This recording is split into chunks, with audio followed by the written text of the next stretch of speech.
Cockroach जनता पार्टीच्या सर्व मागण्या पूर्ण, भाजपने घेतला सर्वात मोठा निर्णय।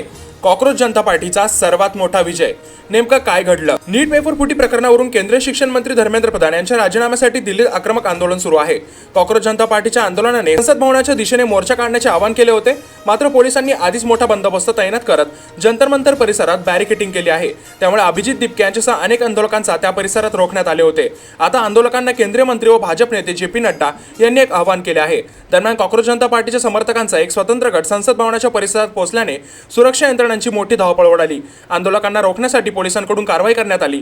या पार्श्वभूमीवर सरकारकडून आंदोलनकर्त्यांशी संवाद साधण्याचे प्रयत्न सुरू झाले। केंद्रीय मंत्री जे.पी. नड्डा यांनी कॉकरोच जनता पार्टीच्या प्रतिनिधींशी झालेल्या चर्चेबाबत माहिती दिली।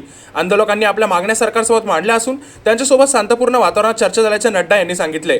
आंदोलन मागे घेऊन जनजीवन पूर्वपदावर आणण्यासाठी पोलिसांनी सहकार्य करावे असे आवाहन त्यांनी आंदोलकांना केले। सरकारकडे चर्चेचा प्रस्ताव आंदोलकांकडून प्रथमच आला असून सकाळी 11:30 वाजल्यापासून चर्चा सुरू असल्याचं नड्डा यांनी सांगितलं। तसेच आंदोलकांनी दुपारी 4 वाजता सरकारकडे आपले निवेदन सादर केल्याची माहिती त्यांनी दिली। यामध्ये आंदोलकांच्या प्रमुख 3 मागण्या आहेत। सोनम वांगचुक यांची तातडीने सुटका करावी, केंद्रीय शिक्षण मंत्री धर्मेंद्र प्रधान यांनी राजीनामा द्यावा आणि आत्महत्या केलेल्या नीट परीक्षार्थींच्या कुटुंबियांना प्रत्येकी 1 कोटी रुपयांची नुकसान भरपाई द्यावी। या मागण्यांवर सरकारसोबत चर्चा झाली असली तरी आंदोलन मागे घेण्याबाबत अद्याप अंतिम निर्णय झालेला नाही। मात्र त्यांच्या सर्व मागण्यांवर भाजप सरकार लवकरच सकारात्मक निर्णय घेऊ शकतं। हा कॉकरोच जनता पार्टीचा सर्वात मोठा विजय मानला जात आहे। याबद्दल तुमचे मत आम्हाला कमेंटमध्ये नक्की सांगा आणि अशाच व्हिडिओ रोज बघण्यासाठी आपल्या चॅनलला सबस्क्राइब करायला विसरू नका।